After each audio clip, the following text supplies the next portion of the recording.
What's happening, y'all? Welcome inside the Fantasy Stock Exchange. Tyler and Bush coming at you with the Sunday special, Black Monday. We are giving you our rapid reaction to all things NFL, the morning slate and the afternoon slate. Some of our money got torched. If you're a betting man like myself, I absolutely put some faith in the Falcons and they ruined my life. So, Tyler, how you doing today? Great. I do not bet because I like my money when I do have some. Wearing a party hat. It is my birthday today. It is not on Monday when you're watching this, so don't send me a late happy birthday message. I don't need that. Just because I'm wearing the hat, though, doesn't mean I won't wear it again. I'm a wild card, all right, baby? Let's do some rapid reactions. I'm watching the Cowboys game. They're choking it. I'm loving it. Let's go. Yeah, so we're going to hit the intro and then we'll get into the first game. And you'll probably hear some reaction to us, what's happening in the Cowboys game because it is still going on. But yeah, intro, boom.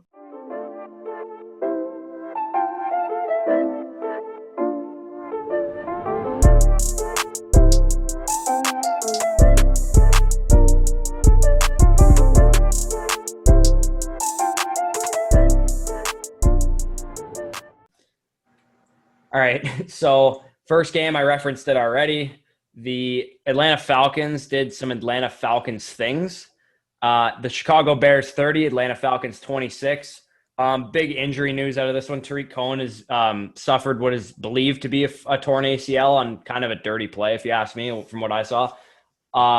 Another big story in this game is the fact that Mitch Trubisky was benched. Yep. Nick Foles comes in, goes 16 for 29, 188 yards, 3 touchdowns, and a pick. He looked to have some pretty good chemistry with Allen Robinson. I noticed that because I was going up against Allen Robinson in my fantasy matchup this week. So that was fun. Yeah, I think the main point, though, those are two really, really solid ones fantasy-wise, is Atlanta's playing under a new team, a new managed team. Hopefully already by the time you're watching this, hopefully you're like, yeah, dude, Dan Quinn's already fired. Like, what are you talking about? So I'm just going to go with the hypothetical situation that he is. So he is fired. Dan Quinn's fired. They got someone else. Just kidding. The Falcons aren't going to fire him because they're stupid. They gave up 20 points in the fourth. They didn't score in the fourth. Like, back-to-back Matt weeks. Ryan didn't complete a pass until like 2 minutes left in the fourth quarter. It's like, this is such a joke. Like, clear everything out. Like, they've got a clean house. I mean, this is a joke. I mean, it's a nightmare. Get rid of people. Nick Foles dominated. And I get the defense is bad, but, like, the offense stopped. They couldn't run the ball. And when I say they couldn't run the ball, you look at the stat line, it says 14 carries, 80 yards, and a touchdown, 5.7 a carry for Todd Gurley. But that came not when it counted. Like, they couldn't, close the game out is what I mean. Like, they couldn't run the ball, run some clock out, get a completion on third down, keep the clock going, keep the chains moving. They could not close this game out because they're the Atlanta Falcons. Another thing, if you ask Brian Hill, no, he's not a waiver wire pickup. He's probably going to be only startable if Todd Gurley is injured. So I would say, yes, he's his direct handcuff, but he's not worthy of a waiver wire pickup. Calvin Ridley doesn't get into the end zone for once in his life, but 5 receptions for 110 yards on 13 targets for Calvin Ridley. So, he pretty much came through exactly how we expected with Julio out of this game with a hamstring injury, which, didn't sound too serious. He'll probably be back next week. Yeah, Gage went down. I feel bad because I told a lot of people to play him. He went down with injury, so don't come after me. No, there isn't another guy that they'd be willing to go to. I was kind of upset that Hayden Hurst literally had one play. He had one. Hayden Hurst is making me a little nervous, dude. Like, the fact that he didn't get more than, 3 targets in this game when Julio Jones was out of the lineup, and he's honestly, the 2 touchdowns he's had have saved both of his stat lines because, he would have dropped a donut in this game had it not been for the touchdown today. And then last week, we had the big long play, the big long touchdown, and he would have been useless last week as well. What? Oh, I'm sorry. Oh, no. They picked it off. Let's go. Oh, they picked it off in the end zone. Wow, Dak almost got – okay, so I'll say we're at 6 seconds left in the fourth where I'm at. Dak almost went down with a sack. It would have been a great play. He heaves it to the end zone in a huge pile of guys, and it's easily picked off. Ouchies, 1 and 2. That sucks. Yeah. Unfortunate if you are a Dallas Cowboys fan, which we all know. Oh, yeah, nice pick. I just saw it. I'm a little behind. Don't blame me. I'm in Canada. Jeez. So, Bears, though, David Montgomery had a rough game, but, if Cohen's gone, there's no one else. They got Cordell Patterson. Cordell Patterson We've talked about this. I actually tried to look for it today. He literally is running as a running back in this backfield at Yep. times. Like it's not just like jet sweeps or just like little toss plays. Like he's getting handoffs and he's running through holes. Like that is genuinely a thing. So I don't know if I'm like concerned about that, but like, it's like come on. It doesn't like they're going to use him. I would say like it's not going to. They're not going to give 30 touches to Dave Montgomery. They're going to use Cordell Patterson to some fashion, whether they take carries away from David Montgomery, give them to Cordell Patterson, like what happened in this game, or they put Cordell Patterson because he is actually a receiver on third down work and maybe use him out of the backfield as a receiver. Either way, I think another big story in this one, Allen Robinson gets back on track, which had been an issue for some people. I know a lot of people were like, hey, is this the time to trade Allen Robinson? Should I be trying to get rid of him because Mitch Trubisky sucks? Personally, I think you're going to be okay holding him, but I also would try and float him out as a sell high possibility because now people are going to be like, Nick Foles is the starter. Like, look how great Allen Robinson looked with Nick Foles. And maybe they think he has some like top 5 upside, which I still don't think Allen Robinson has because I think it's still a bad offense. He has one of the best playoff schedules in the league. Like if you're comfortable with your team, like if you're sitting here 3-0, you're sitting here maybe 2-0, 2-1, wherever you are. I mean, his playoff schedule is beautiful. Like he is going to eat down the stretch. From the bye week on, Green Bay, which will be tough because he'll get Alexander, but then it's Detroit week 13, week 14 it's Houston, week 15 it's Minnesota, week 16 it's Jacksonville. I'm like, there is no better player with a playoff schedule than Allen Robinson right now. Like that is something ungodly. Like that is perfect lineup for success in the fantasies. So I would actually, I've been asking people to trade for him. Okay. Yeah, maybe we just differ on that. I think it's kind of like, it seems like what I expected to begin with, like from Allen Robinson, this type of game. Like this is kind of what I expected. So yes, he's probably a top 12 receiver going forward. But if you have someone really willing to overpay for him, then I would sell him because I think someone might buy into the Nick Foles narrative a little bit too much. That's just the way my brain works. I just feel like there's going to be some people out there that are like, oh man, Nick Foles is like taking over this team. Allen Robinson's finally playing with a good quarterback. He's never played with a good quarterback his whole career. Like I could see something like that. As far as, I mean, Jimmy Graham had 10 targets, but I really could care less. Like if you want to go pick up Jimmy Graham, be my guest, but that's not really what I want to do. So we can get off this game. It's not a crazy amount of fantasy relevant things that happen aside from the Foles coming in and Tariq Cohen going down with potential ACL tear. So on to from one choke to an almost choke. The Buffalo Bills were actually up 28-3 in this game. They win the game 35-32 over the Los Angeles Rams, but they nearly pulled an Atlanta Falcons and blew a 28-3 lead and lost this game. Yeah. The biggest story has to be Josh Allen. Josh Allen going 24 of 33, 311 passing yards, 4 touchdowns. It is the 3rd straight game, and this is the first time since Jim Kelly that a Bills quarterback has passed for 300-plus yards in 3 straight games. Yeah. The Rams are a really good team. I knew this coming in. I knew that like they're 2-0. It's not a fabricated 2-0. Bears being undefeated is a joke. They've had 3. Oh my God! I just realized they are 3-0 right now. Yeah, like they played 3 joke teams. Like the Rams came in 2-0, and they were a hard 2-0. They had faced 2 really good teams, 2 playoff teams from last year. Well, the Cowboys didn't make the playoffs. No, but they were a legitimate team, and this was the game where I'm like, okay, is Josh Allen real? Because people are like, Josh Allen is ungodly. He is so good because he's beat the Dolphins and the Jets. I'm like, we have to breathe. Like, do it against a legitimate team. This was your legitimate team. Stephon Diggs is fantastic. Yeah. Yeah, and again, if you didn't hear my victory lap the first time, like I'm going to take it again. Even though he only had 6 targets, 4 receptions, 49 yards and a touchdown, if you actually watch the game, he had 2 red zone targets, one that was labeled like the ball hit the ground. They threw like a swing, a bubble screen to him or whatever. And the ball, like he didn't pluck it off the ground. And then the play after that, he had like a touchdown that was brought back by like a penalty or something. So like he could have had a way bigger game in this game. Cole Beasley, 7 targets, 6 receptions, 100 yards, whatever. It's Cole Beasley. He's going to have games like that every once in a while. I'm not rushing out to the waiver wire to pick up Cole Beasley. Gabe Davis stepping up as like the 3rd receiver in this one. I don't know what happened to John Brown. Did he get hurt? John Brown did get hurt. It sucked. I had him in a league. He was actively starting for me. and he put up a grand total of 0 for 2. And I told some people to start him, so I'm going to apologize to you guys because I thought since Diggs was on Ramsey for this game, I thought John Brown was going to have like a decent stat line, being the guy that is not getting Jalen Ramsey. They're probably going to avoid throwing at Jalen Ramsey, and then therefore John Brown's going to have a good stat line. But yeah, him going out, I mean, I'm sorry, I couldn't see that coming. Devin Singletary had a pretty good day in general. I mean, he had 18 opportunities, 13 carries, 71 yards. No touchdowns on the ground, 5.5 a clip. And then he should have had a good day though. Yeah, exactly. Which is what I expected. When Singletary was alone in the backfield last year, when Frank Gore missed games, it was pretty much, he's going to get 18 to 20 touches, and he's probably going to have 130 total yards in this game. He didn't get into the end zone, but had he done that, he probably would have had a pretty good stat line. On to the Rams side of things, 20 carries for Darrell Henderson, 20. There's your guy. There's your waiver wire pickup. Cam Akers was hurt. This is not good for him at all. They look like they have their back, and it is not named Cam Akers. And once again, here's my victory lap on guys that I told you stop counting on is Malcolm Brown. Like he's not good. He had one good game to start the season. It was the biggest trade high ever. It's like. He plays today, seven carries, 19 yards. I mean, it's nothing. He's not good. But Darrell Henderson looked fantastic.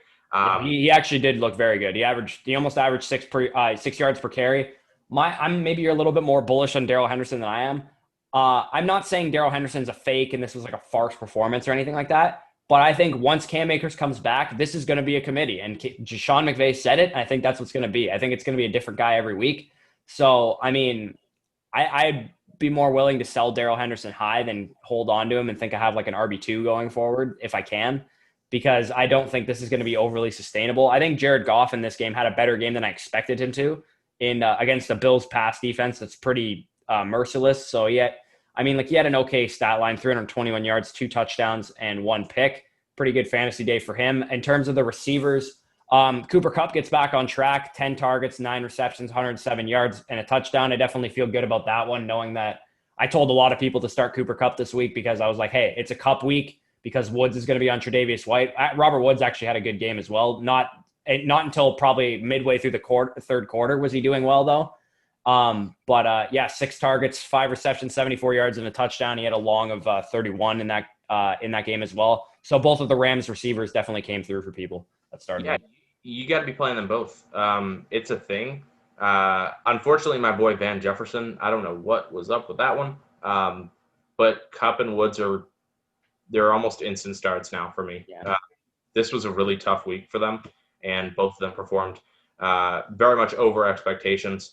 I don't really think there's a solid 3 in this system. I think it's going to be a kind of and you saw in this game, Tyler Higbee only had 2 targets. So. Yeah, Tyler Higbee is not the second coming of Travis Kelce, like maybe some people thought he was after having 4 touchdowns through 2 weeks in the first 2 games. But most tight ends are volatile, especially when you're not a top 3 guy, which I think Higbee fits that description. But I still think he's fine. Don't worry about him. Yeah, and speaking of systems where you from here on out, just go ahead and start both. We jump to the next game. Is there any other thing you want to cover on that one? No, that's good. We jump to the next game. Please don't bench Kareem Hunt or Nick Chubb anymore. This was a really, really tough game for them. And you may be like, it's Washington. Yeah, it is. They have probably one of the best front sevens in the league. Chase Young did leave this game early for what it's worth. Fair. But, this is legit. This team, how they want to use these 2 backs is plentiful for each one. Obviously, Nick Chubb was going off. He was hitting the big runs. But both are over 15 touches. Start both of them. This is their offense. If you run the offense through Baker, you get what you saw last year, and the team won't win. When you don't, and you just have Baker just game manage as best as you can, they're gonna win games. They're gonna win games like this, 34-20. This is perfect, and I love that this is what we're seeing out of this system. Nick Chubb and Kareem Hunt for me are almost instant starts every week. Yeah, and as you mentioned with Baker Mayfield, he only had 156 yards, 23 pass attempts, and 2 touchdowns.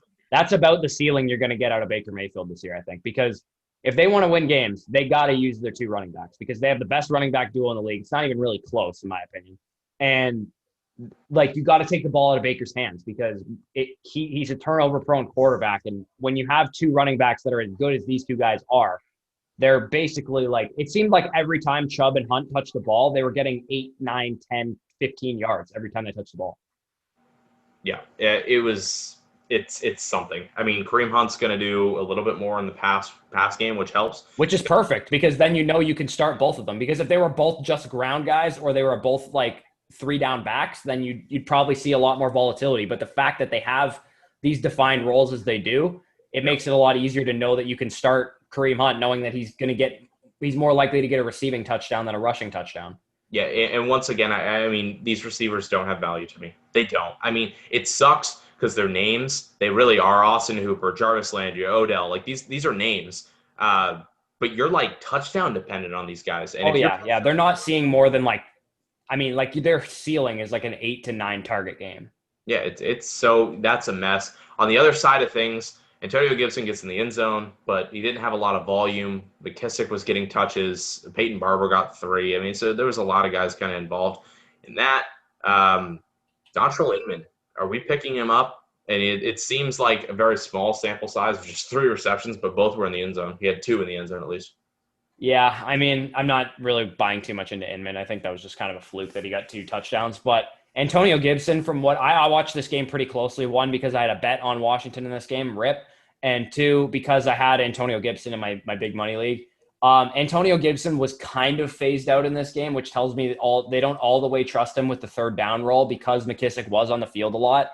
And, man, Dwayne Haskins played like shit in this game, like absolute trash. Like, costly turnovers, like 3 bad picks, bad fumble. Like, they credited Gibson with a fumble, but it was actually on Haskins. So Haskins had basically 5 turnovers in this game. And honestly, I wouldn't be shocked if they turned to Kyle Allen after this or Alex Smith. Who knows? He's not good. I think this was something that we were pretty, at least I was pretty adamant on, basically through college and, through his short pro career so far, is that he really can't be trusted with leading teams to bring the game back. You got to have a good running back system. You got to have a great line. It's like you got to have things just in place perfect for him to succeed, and that's just not what Washington is. The defense, it's like a poor man's Derek Carr, which is not something you want to be. No, it is not. It's just I'm good. I'm good on Dwayne Haskins. It's going to be really tough for me to trust the receiving core because I do like the receiving core.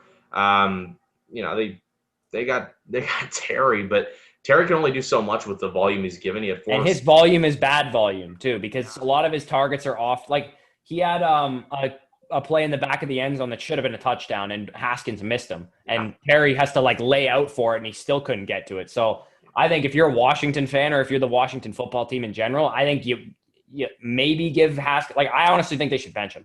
Like, because Kyle Allen, as bad as he looked in Carolina last year, looked better than Haskins looked today.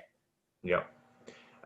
This was not a fun game. I think the only thing I take from it is that, yes, you can play Kareem Hunt and Nick Chubb and not feel bad about it. I told a few people to do it because I was doing it, and I'm like, you know what? Let's die together if it happens. And they both were fantastic. So we can bounce to the next game, a game that actually covered when there was multiple chances for it not to. The Titans and Vikings, I know you're not happy about that. No, I am not, because I thought, and a lot of people were on this game, the Titans were favored by 1.5 in this one, and they won by 1 point, which means the Vikings covered, and if you bet the Titans, you lost, like myself. So I tweeted out my bet slip from this week, and I just it's laughable how bad I did in this. Like, my only chance is the Packers smoke the Saints, and the Ravens take care of the Chiefs tomorrow. So I need the primetime games to come through for me, because the 1 o'clock and 4 o'clock games, the only one I did well on was the Bucs over the Broncos, because I mean, that was a virtual lock to happen. Anyway, in this game from a fantasy perspective, pretty disappointing from Ryan Tannehill, if you ask me. 321 yards, no touchdowns, 1 INT. Good news for Derrick Henry owners.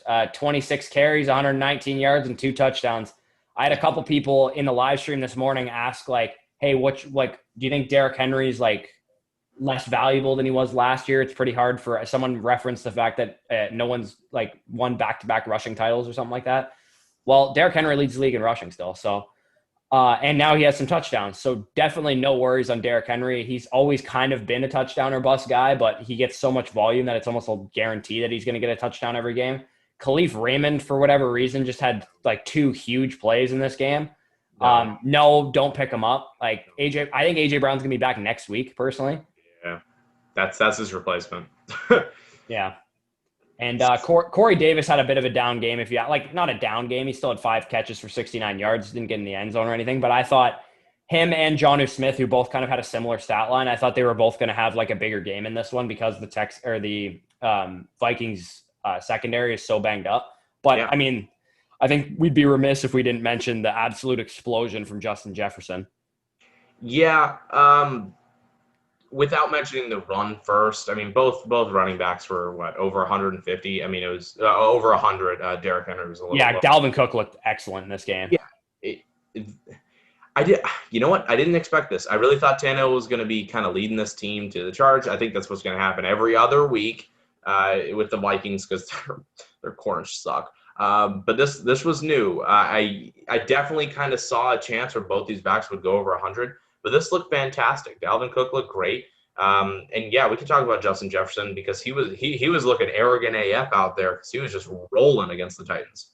Yeah, and I think the buy low window for Adam Thielen is officially open, if you ask me. I think this is the time to get him because, I mean, people are going to get scared. They're like, oh, man, the rookie Justin Jefferson, he's eating into Adam Thielen's workload. I think it's far more likely that Adam Thielen is right back to where Adam Thielen normally is. He also had a couple plays in this one. He had 2 targets that he didn't connect on. I'm pretty sure one of them was like a touchdown if he caught it. I think you can go out and put some feelers out for Adam Thielen if you're looking to buy probably a high end wide receiver 2, low end wide receiver 1 on the cheap. Yeah. Yeah. So I guess what we take from this one, because we are trying to make these a little bit faster because we've been running like hour and a half, is the running backs look good. We needed that confirmation from Henry and I guess a little bit more confirmation from Cook, and that's what we got. So it was very solid work from both of those two.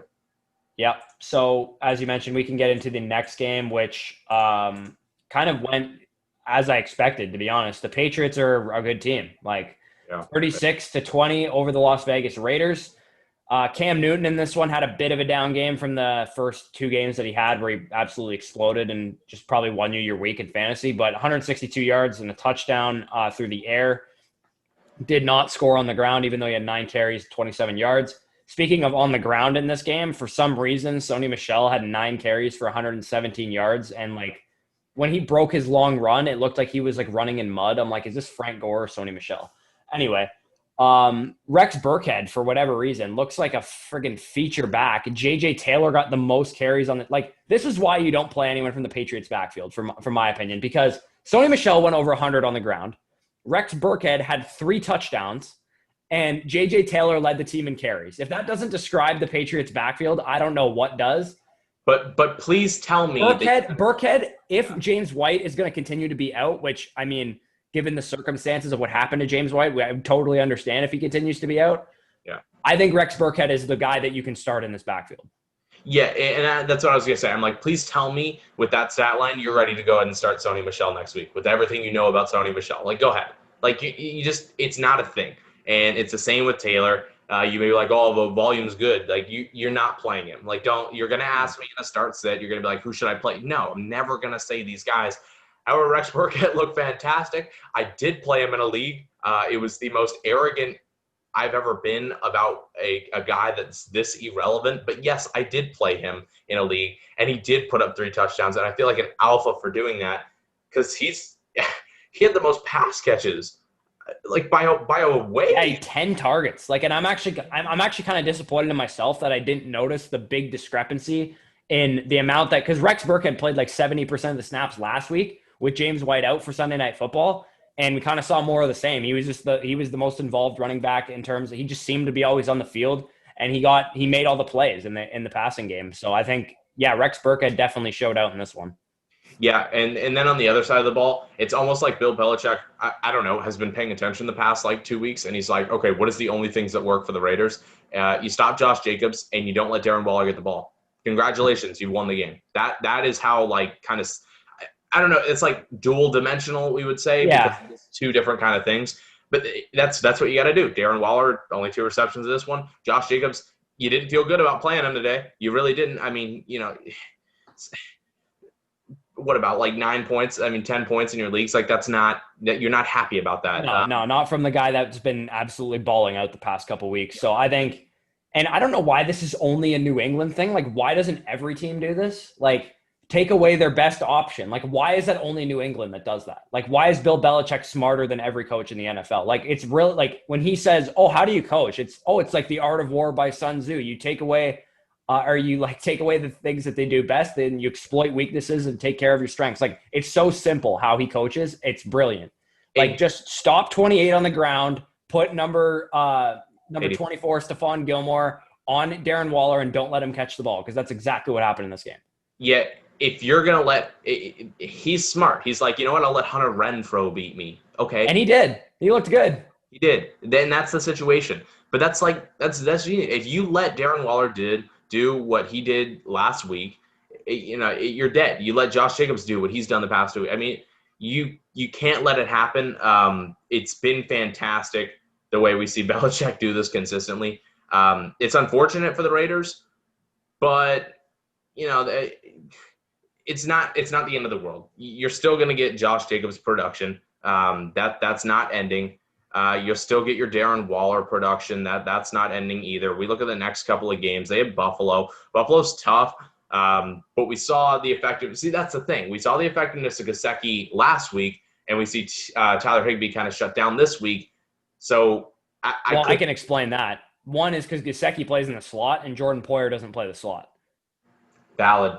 Yeah, and that's why I said, remember last week, I was like, I was wrong about Mike Gesicki, and I didn't think because he played in the slot, I kind of just was like, oh, he's a tight end, Jordan Poyer is going to be on him. No, like, that's not how Higbee's used, because Cooper Kupp is primarily in the slot. So, yeah, anyway, we can probably get off this game. There wasn't too much relevant things that happened aside from that. The Patriots receivers kind of disappointed. I mean, I don't really know what to say there. Like, Julian Edelman's definitely looking like he has a lower floor than I expected. I thought he was going to have a lot higher of a floor. And it's partially because N'Keal Harry has like kind of taken a step. It's not just Julian Edelman. Well, you want to talk about a team that disappointed. I mean, 36-9. Yeah. This guy.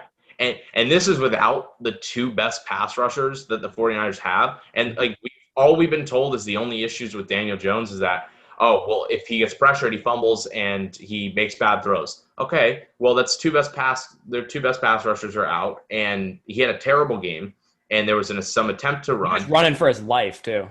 And we realized, surprise, this team runs through Saquon, and without Saquon, they're terrible on offense. So expect this the rest of the year. This is a nightmare if you're a Giants fan. I'm sorry.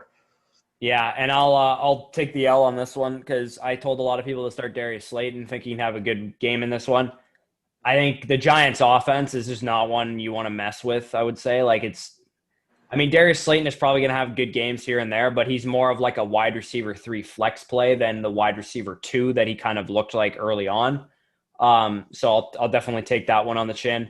As far as the Niners goes, Jerick McKinnon was the guy like in the receiving game, as far as like rushing, receiving, like everything pretty much. He got 14 carries and 38 yards on the ground, so he didn't do too hot there, but he did get into the end zone on the ground, and he also had 4 targets, 3 receptions for 39 yards. Jeff Wilson, like I told Danny before the thing, Jeff Wilson was involved on the ground, which I expected him to be, and he also got similar like volume in the receiving game and also got into the end zone in the receiving game, which, I mean, if you think the 49ers are just going to use a workhorse back, it's just not going to happen. It's never going to happen. Kyle Shanahan's never done it. So whoever is injured, like I don't care if Jeff Wilson goes down next week, like they're going to use JaMychal Hasty and then Salvin Ahmed. Like that's just how the 49ers, it's just the next man up thing for the 49ers, and whoever's on the field, it's usually going to be a split between 2 guys. Yeah. Jeff Wilson, 12 rushing attempts for 58 yards. I mean, but it doesn't matter. Like it doesn't matter. They're going to do that. They're just going to keep beating him. Hello, Brandon Ayuk. Yeah, he looks good too. Yeah, you're here. He had some rushing attempts. I would say the receiver you actually may want to play in that system. We already know about the running backs in there. Nick Mullins didn't look terrible. I'll say that. He's He looked better than Daniel Jones. by a landslide. To be fair, though, he had some actual like easy throws compared to Daniel Jones. Like it was like, okay, 7-step drop.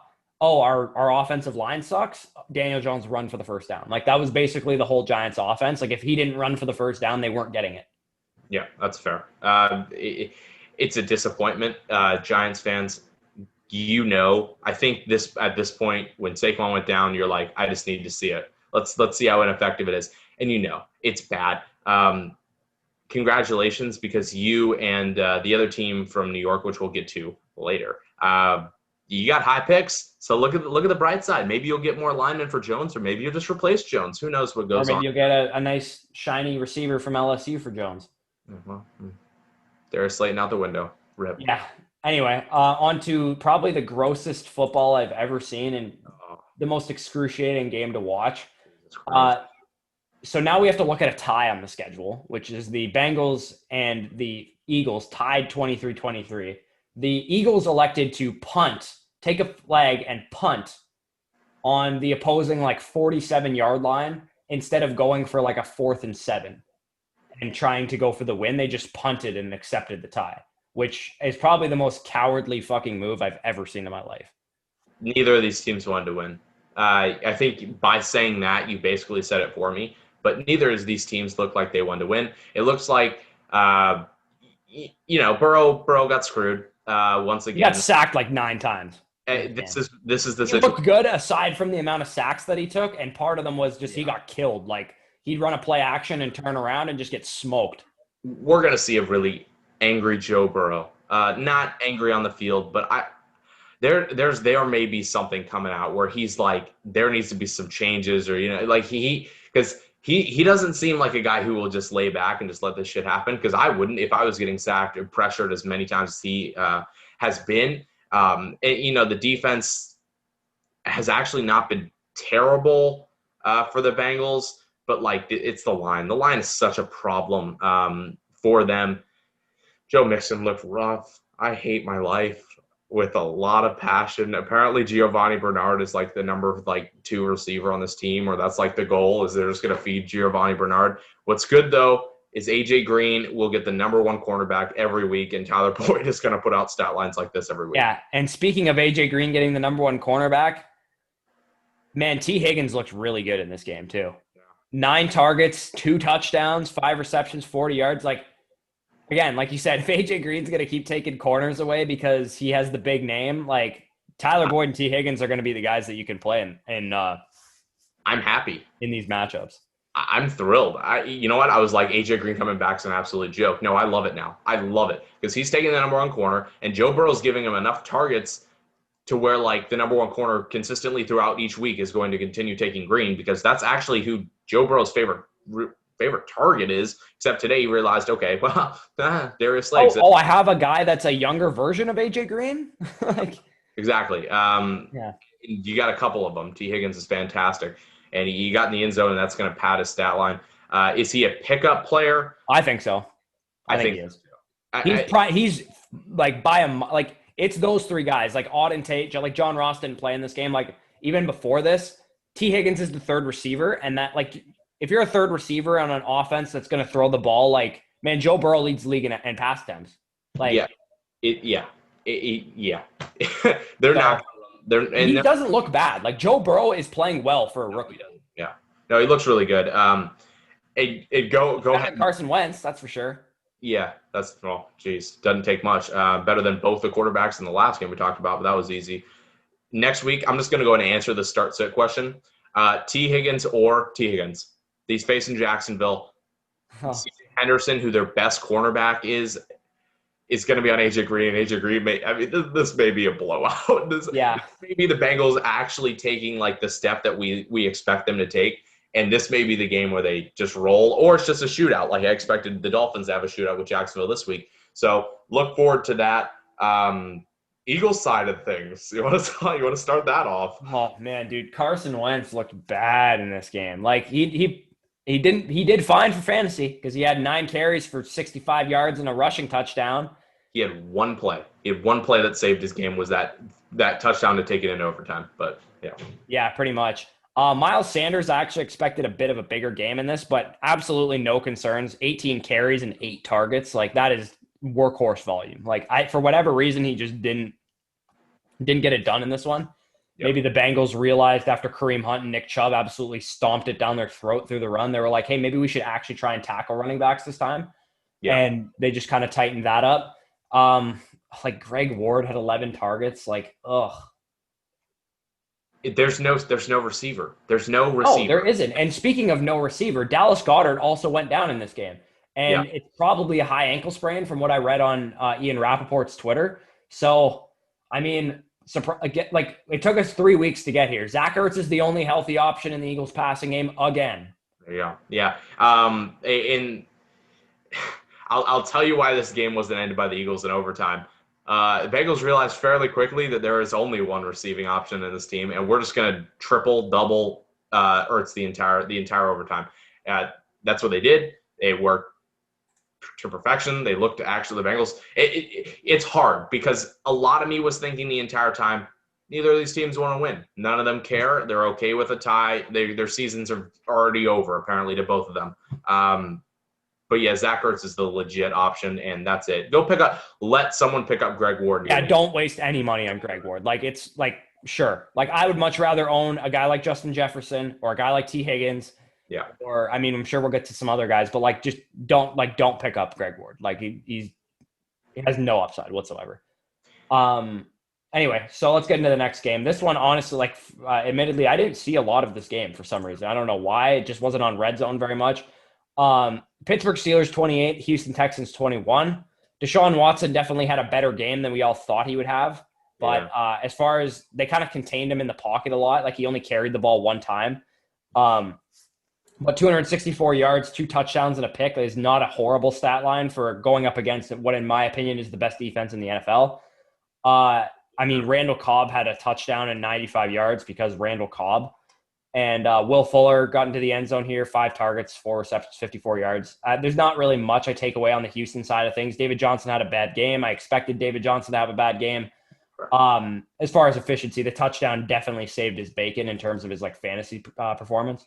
But, I tell people this. It's like this is, once again, the Steelers will stop every running back you face. It sucks. I'm no joke. This is a situation where you're starting like your number one running back. You're sitting him when they face the Steelers. It sucks. It's tough, but this is just what they're going to do to everyone. It's not just because David Johnson averaged 1.8. That's not the situation. I told people, I'm like, David Johnson is going to get volume, but it's not going to be good volume, and you're going to hate the fact that you played him, but he's probably going to score. And this is exactly what happened, and who cares? It's like the Steelers are just going to stop every running back they face. Like, that's just what we're going to face here. On the other side of things, James Conner, until he gets hurt, is a legit back. Oh, yeah, 100%. 18 carries, 109 yards with a touchdown. He also added 5 targets, 4 receptions, and 40 yards. Like, it's what has James Conner done every time he's on the field? And every time he gets volume, he just produces like a back-end RB1. Like, that's just how James Conner plays. And maybe he's a ticking time bomb and he like gets hurt. And then Anthony McFarland, for what it's worth, had 6 carries in this game, 42 yards, and actually looked pretty good. But I saw of him, but yeah. It's a new back every day. I mean, seriously, next week we could see Jalen Samuels get like 7 touchdowns. Yeah, like behind James Conner, it's just like whoever they want to use, to be honest. And Big Ben, Big Ben's going to continue to be the quarterback he's always been, like 237 yards, 2 touchdowns, like a 20-point outing. It's not too shabby. I think another big piece of news in this one is I believe Deontay Johnson got hurt in this game, and that's why he dropped an absolute goose egg. No, not a goose egg. Sorry, he had a rushing attempt for 9 yards, but he dropped 0.9 points, which not great if he started him. And Deontay Johnson will definitely have to keep an eye out what the injury exactly is. Juju Smith-Schuster had a pretty good game in this one. The touchdown kind of saved his bacon as well. Eric Ebron did okay. It just wasn't a lot of offense. This must have been a slow-paced game, if you ask me, because like neither team, like there was only 65 pass attempts across both teams. Like it just must not have been a very high-paced game. There was 11 points in the final half. It was really just front-end production, and then it stopped. This is tough for Houston. I will say that. This is a tough stretch for them. We knew the first 3 games were going to be really bad. I was actually projecting them to be 0-3 to start. They get Minnesota, they get Jacksonville. So this makes guys like David Johnson a lot more viable to be started. Tennessee apparently is going to give up a lot of rushing yards, or maybe it's just Dalvin Cook going nuts. Yeah. But that's after. And then it's Green Bay, and then, they start getting right back into a hard schedule. I mean, they get But David Johnson, for what it's worth, is probably a good buy low candidate if you're looking for like a RB2 type. Yeah, but playoff schedule's tough because it's Indy twice, the Bears, and they got Cincinnati in Week 16. But do you make it there? That's the question. You got to get through a gauntlet. I feel bad for Texans fans. This was just a rough draw on a schedule. I mean, hopefully the guys in the locker room aren't depleted. They aren't like, oh my gosh, this is it. They're like, we're done. O'Brien's out the door tomorrow. Like, it's just a tough start to the schedule for them. So that's kind of how I take it. Yeah, for what it's worth, I believe the Texans started 0-3 like 2 years ago and won like 9 straight games after that. It was like the weirdest fucking start to a season I've ever seen. Anyway, the Jets and the Colts are next on the schedule. I don't really want to talk about this game very long. The Colts absolutely lambast the Jets 36-7. Yep. Phillip Rivers kind of looked pedestrian in this game. Sam Darnold had one really good play, but looked pretty bad aside from that. A lot of if you were like me and you went up against the Indianapolis Colts defense in fantasy, I'm sorry for your loss because you probably lost because of it. Yeah. Jonathan Taylor, only 13 carries. Concerned? Nope. They blew him out. Here's the thing. Like I told people, I'm like, you can't be too heartbroken if a Colts player doesn't produce for you because there's a good chance they blow him out. And Sam Darnold looked great on the first drive, and then he didn't look great for the whole rest of the game. They put Jacoby Brissett in. Was Phillip Rivers hurt, or were they just killing him that much? They were killing him that much. I mean, Phillip Rivers threw the ball 21 times in this game. So no, I'm not worried that T.Y. Hilton only had 3 targets. Actually, I'm a little worried about T.Y. Hilton, to be honest. He hasn't really performed at all, and he's had some pretty easy matchups thus far. Yeah, I'll look at it on the Jet side of things. There's no rushing attack whatsoever. Even with Bell there, this is the production that we were seeing. Michael Pirine was there. That's cool. Go Gators, I guess. But he wasn't good in college, and he's not going to be good for the Jets. Kalen Ballage tried to hurdle someone. It was the funniest thing I've ever seen. What a joke. But, he got the passing down work. He got 5 catches. So, here, I'll shout out this guy. Because Lawrence Cager, shout out. Lawrence Cager. Let's go. 2 for 4. What a guy. Absolute beauty. Finally showed up in a game. I'm proud of him. He's their number 2 receiver now. Big smiles. It was a blowout game, though, so I'm not really going to say I'm such a genius for hyping up Lawrence Cager. But I am proud of my boy because I really do believe he could do something for this team. But doing something for the Jets is a joke. Next week they get Denver, so lighter matchup. Then they get Arizona. They're going to beat. Denver's going to beat them. This team, I don't know where they win. I mean, I look at the schedule. I mean, unless New England starts no one in Week 17, they aren't going to win a game. You mean like San Francisco last week that killed them? Yeah, like San Francisco, they had no one. Everyone died and they got ran. I don't get it. How could you be this bad? Fine. If you can go in the comments and you can type out a game and you can explain it as to why the Jets are going to win this one game out of the whole season, be my guest. Good luck with it. I am actually quite nervous about T.Y. Hilton, considering this is what their schedule has been: Jacksonville, Minnesota, Jets. And he has not had a good game yet. Yeah, it's tough. The Jets, or the Colts passing game, it's just not one I want to attach myself to. Michael Pittman Jr.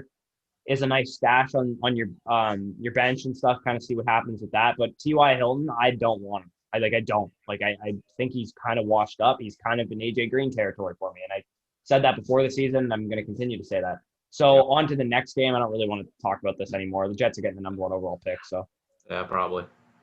So the Carolina Panthers over the Los Angeles Fighting Herberts, 21-16. Teddy Bridgewater, efficient game, 22 for 28, 235 and a touchdown. He had an okay game. He didn't really wow me with anything. There was a lot of field goals in this game. If you had Joey Sly, oh man, he put up some points. Yeah. I'll say what I'm excited about. is the fact that Justin Herbert is my favorite quarterback in the NFL right now. Why? Someone realized that Austin Eckler can catch the ball, and that's Justin Herbert. Thank you. Justin Herbert is the blessing to the fantasy football community. He is, because Teddy Bridgewater, not Teddy Bridgewater, Tyrod Taylor, I think it's the same fucking name. Tyrod Taylor's like, oh, I'm going to throw it to Mike Williams instead.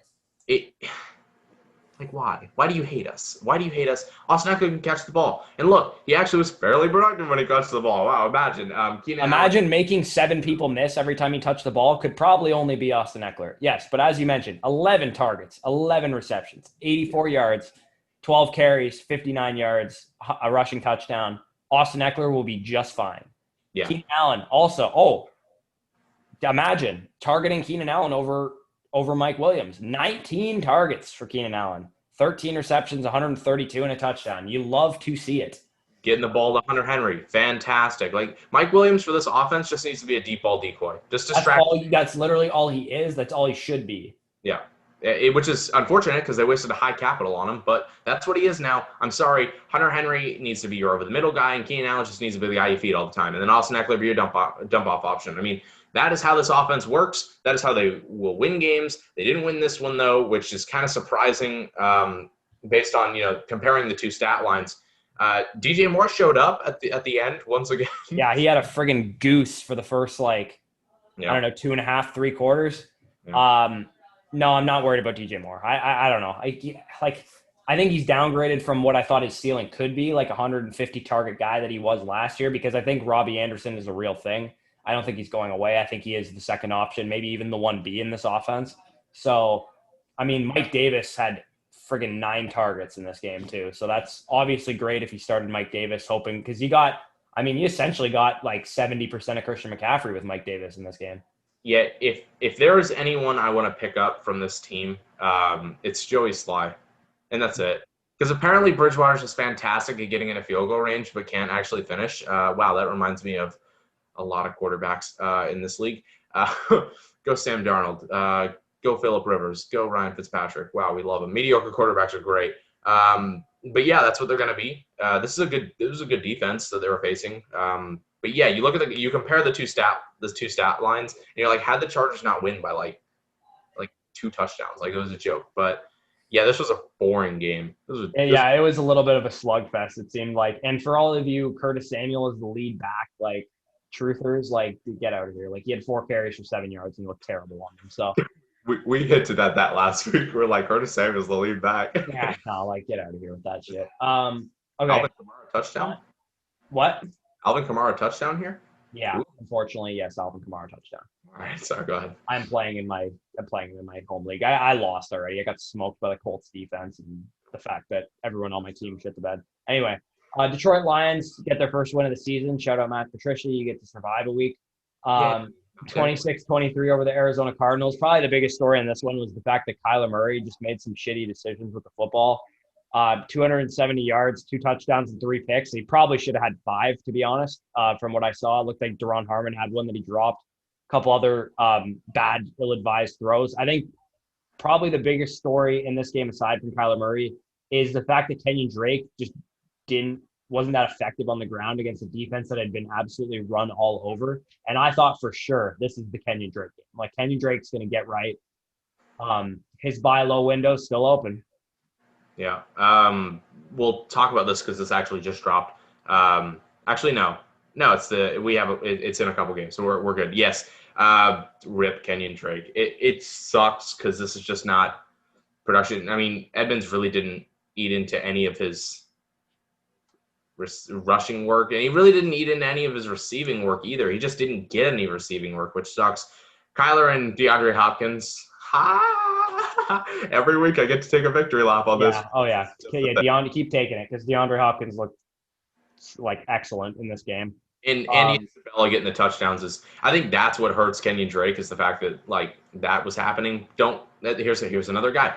Don't go pick up Andy Isabella. No. There you go. No, because I think with the Cardinals wide receiver 2, it's probably going to be a different guy every week. It's going to be Fitz one week. It's going to be Kirk one week. It's going to be Andy Isabella one week. Keyshawn Johnson got 7 targets for some reason. Yeah. The Lions side, I think, man, DeAndre Swift didn't get a single carry in this game. Like, Yeah. I check if he got hurt or something because he only had 2 targets. I didn't see him get hurt or anything like that, but No, I didn't. I really hope I don't mean this like I hope he got hurt for the sake of his workload because I don't know why. Like Adrian Peterson looked good, don't get me wrong, but man, like he got 2 touches. It threw me off because it was like we figured after week 1 he was going to be punished, and he wasn't. But then it's like Patricia was like, "Oh shoot, I forgot to do that," and Yeah, we delayed punishment. do it here. Like, oh my gosh, like I can't figure out Patricia, and I can't figure out the Lions. What I can figure out is Kenny Galladay is bike. He's hitting the tutties. We love that. Yeah, there you go. Apparently, this team is effective when Kenny Galladay is on the field. We'd love to see it. Marvin Jones, just gonna cry. He's not real. He's not a thing. No, he's not better when Galladay's there. He's not. This was a smash spot. If he was going to play well, he would have. Yeah, I'm done with this. This isn't a fun game for me. I'm tired of Marvin Jones. Quit laughing at me.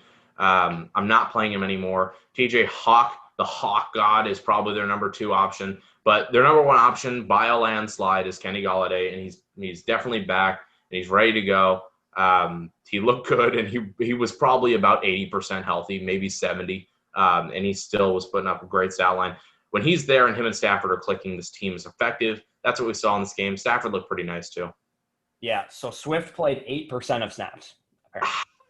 Not great. Not great, Bob. Not great. Ouch. I think he's not droppable. I wouldn't drop him, but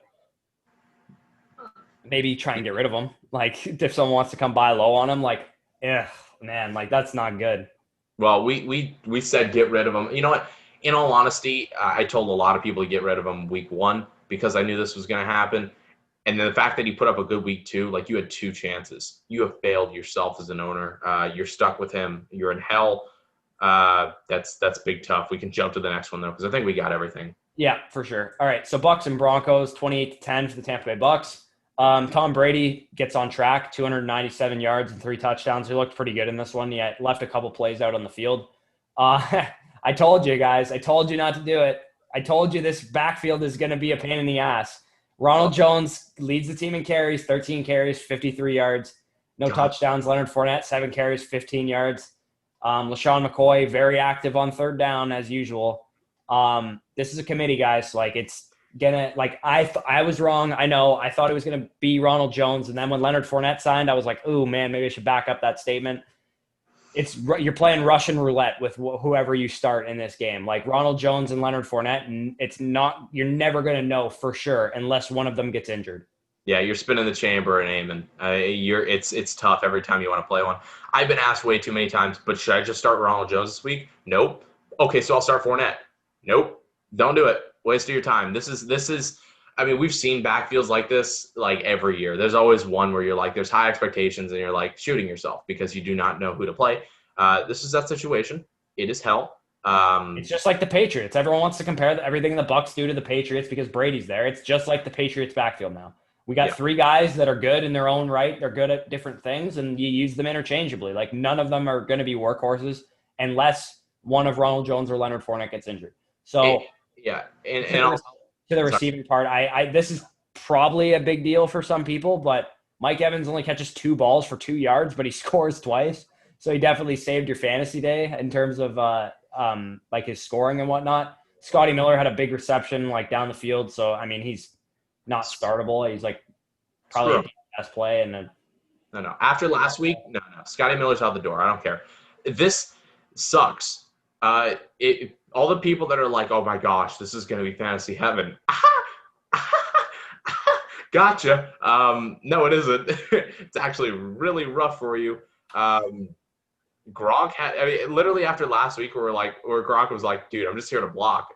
He puts up like 6 receptions. Like, I had a feeling that was going to happen because they just were like, oh yeah, he's going to block now. Like, I don't know.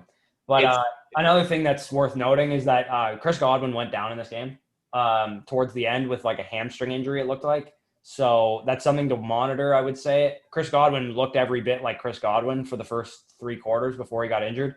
So hopefully he gets back to full strength and whatnot. But to the Broncos side, a pretty disappointing game. And I mean, again, I'm going to take I'm gonna take more victory laps every time I say it. Believe it. This is a top 5 defense, Tampa Bay Bucks. Like, you don't want to fuck with them at all because Jeff Driscoll got benched because he was so bad in this game. Yeah. Melvin Gordon, absolutely nothing on the ground for him. Jerry Jeudy had like one long reception. Same goes for like Tim Patrick had like a nice play on the goal line and shit. Noah Fant had 10 targets. Like, the targets are going to be there for guys like Fant and Jeudy. KJ Hamler was like a deep league like flex option if you were like in a desperate situation, but he didn't really do well either. I think better days are ahead for the Broncos. This is a good defense, and I don't expect many people to perform well against them. Yeah, you're right. Better days are ahead for the Broncos when Driscoll and Rippon are not their options. When Drew Lock's back, that's when you can start playing Denver players again. It's even going to be like this against rough teams. I know the Bucs are good, and we can credit them all we want. This is just not a good situation whatsoever. The only thing I would say is like, okay, you could scrap it to the defense was the rushing game. Melvin was not going to have a good game this week, which sucked because I was forced to play him in a league where I didn't have depth. And I kind of saw something like this happening. I was hoping I get a touchdown, but nope. It's a very, very bad situation until Drew Lock's back. It's just, yeah, it's rough. And yeah, we'll credit the Bucs for the rushing, but the passing game is all because they just don't have a quarterback right now. Yeah. Okay, so we can get off this game. It wasn't overly exciting, to be honest, even though I'm a Bucs fan. I didn't really enjoy watching that game because it was kind of just a one-sided affair. So on to the next game, and this is the one that was kind of closing out as we started recording this. Seattle Seahawks 31, Dallas Cowboys 38-31 for the Seattle Seahawks. Russell Wilson, like, what can you say about him? 40 attempts, 27 completions, 315, 5 touchdowns. Should have been 6 if you ask DK Metcalf. Yeah. Not great by DK Metcalf for the record. He had a great game. He had a great stat line, 8 targets, 4 receptions, 110 yards, and a touchdown.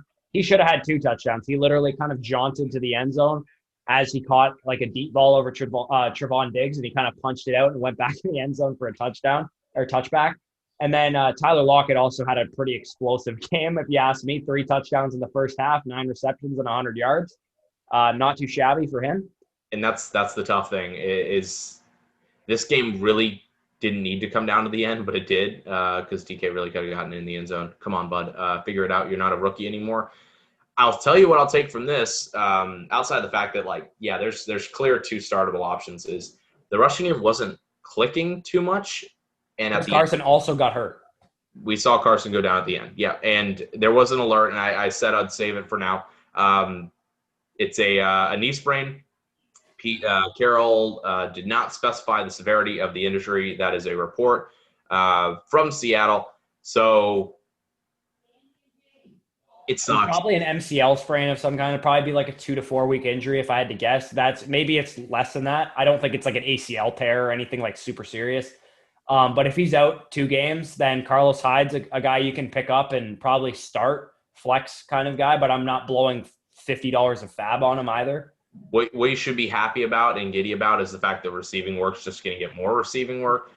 Greg Olsen, yeah, tight ends apparently work in the system. We learned it last year. We should have learned it this year. We should have learned that Greg Olsen's legit. Not that like he's legit, just the system and how it falls to tight ends occasionally is nice.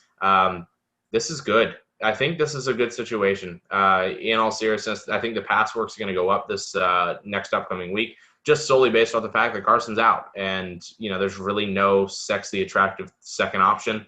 On the Cowboys end of it, Dak had to do everything. And when he has to do everything, he has to throw 2 picks in the process. Zeke was shut down. This is how you beat them. This is how you do it. It sucks because you're going to probably give up a good amount of points forcing Dak to do everything. But if you can shut down Zeke 14 for 34 yards on the ground, you did it. And you're going to win games. And this is what the Seahawks did here. And, yeah, Dak is all over the place, but he's being forced to make bad plays. You saw at the very end of this game, if you watched it, you saw Dak throw a pick because he's being forced to make bad plays. Good job for Seattle. Sure, they gave up 31 points, but you're forcing the ball out of to go through Dak and not through Zeke. I think Zeke's how you beat teams through his hard running and is just destroying other people and wearing down defenses. If you make Dak do the work, that's what you're going to end up winning. It's just how it is. Yeah. Good teams at least. And Falcons. Oof. probably the most hilarious thing of this game, of this entire slate of games, is the fact that everyone's like, oh man, fire up Michael Gallup, fire up Amari Cooper, fire up CeeDee Lamb. And Cedric freaking Wilson gets 7 targets, 5 receptions, 107 yards, and 2 touchdowns. Yeah. People who started Amari Cooper, they had good games, 9 receptions for 86 yards, 5 receptions for 65 yards for CeeDee Lamb. But people who started those guys are like pulling their hair out, being like, why is Cedric Wilson catching touchdowns and not Amari Cooper or CeeDee Lamb? Because Michael Gallup definitely came through in this game. If you started Michael Gallup, he had a great game. Dalton Schultz had an okay game for like a streaming tight end as well. But I mean, for whatever reason, Cedric Wilson just came out of the woodworks and stole some big plays from these guys. Yeah. Cedric Wilson, what a guy. I mean, what a guy. I think this is something that we need to note. There is no week 4 buys. Sometimes there is. So I will just go ahead and announce that while I was thinking. Yeah, we have week 13 buys instead. Yeah, it's fun. There's Bucks and Panthers, I believe, are on 12 buys, but yeah, the Bucks get a week 13 one. But yeah, no, it was just all passing. That's what it was. I feel like that's just what Dallas is going to be now. They're just going to be a shootout team, which sucks for Zeke owners. Yeah, he's going to get touchdowns. But unless you're playing a bad team, I don't know how much work Zeke's going to actually get because they're just going to be in shootouts. The defense doesn't look great. All I've been told is special teams, but all we have been saying is that the defense is going to cause issues like this where they're forced to come back all the time and scrape from behind and throw the ball a lot. And the Falcons bailed them out last week, but this is a team that should be 0-3. Yeah, definitely should, especially the way they played in the first half against the Falcons. Yeah. The Seahawks might win 14 games, if you ask me. I don't think there's a team like they've played good teams so far. Like they played the Patriots, they played the Cowboys are a pretty good team. And who did they play in week? Oh, they played the Falcons. They're not a good team. But man, I don't know many teams that can hang with these guys. This is a freaking the Russ is playing out of his mind. The defense looks improved. Imagine if they still had Jadeveon Clowney, they could have had him too. They could have just kept him. And you want to talk about a couple bye weeks upcoming. They get 3 straight bye, 4, well, 3. Well, they get 3 straight bye weeks in a row. They get Miami in week 4. It was fun, Patrick. Boom, fire up the Seahawks again. Yeah, they get Minnesota in week 5. Boom, fire them up again. And then enjoy your actual physical bye week in week 6 before you kind of get a tougher slate. The back end of the schedule a little bit more rough. They get Arizona, San Francisco, Buffalo, Rams, Arizona again. They start getting into harder. Play the Chiefs or Ravens this year? They do not. They might win 16 games. I'm not even kidding. Who's going to beat them in the NFC? They're the best team in the NFC right now. Can I just go ahead and say that maybe we should be trading for some of these receivers in Seattle? I mean, their playoff schedule is not fantastic, but they're playing fantastic. I mean, they got the Giants in week 13, great. You're going to win. Week 14 is the Jets, great. But then, it's Washington and the Rams in the 2 core playoff weeks. I don't know if it matters. This is a team that may be bucking that system, and DK and Lockett could legit just be ridiculous. Yeah, if you want to buy high on these guys, go ahead. But I don't think the current owners of these guys are going to sell you them. To be honest, you want to give them Allen Robinson for DK Metcalf. I don't think they're going to take it. Yeah, one's attached to Nick Foles and / Mitch Trubisky, and one's attached to Russell Wilson. It makes everything so easy. And this is a general rule of fantasy. Yes, it's fun to get cute with numbers and be like, this guy's going to get this many targets and this guy's going to have this much involvement in the red zone. But the bottom line is fantasy football doesn't have to be hard sometimes. You pick good players and good offenses attached to good quarterbacks if you're a receiver or a running back or a tight end, which, DK Metcalf, Tyler Lockett, guys that we've seen go off this season, like Calvin Ridley, good receiver, good quarterback, good passing offense. Good receiver, good quarterback, good passing offense for DK Metcalf. It's sometimes it's just really easy, and we get a little bit caught up by going a guy for example, DJ Moore. DJ Moore is not exactly in a great passing offense, but he projected to get a lot of targets at the time, so we kind of gas him up and get a little bit more ahead of ourselves. So a thing that I'm definitely going to be taking away this year and every year is sometimes fantasy football isn't hard. Just pick good players attached to good quarterbacks. Yeah, truth. Yeah. So, yeah, go ahead.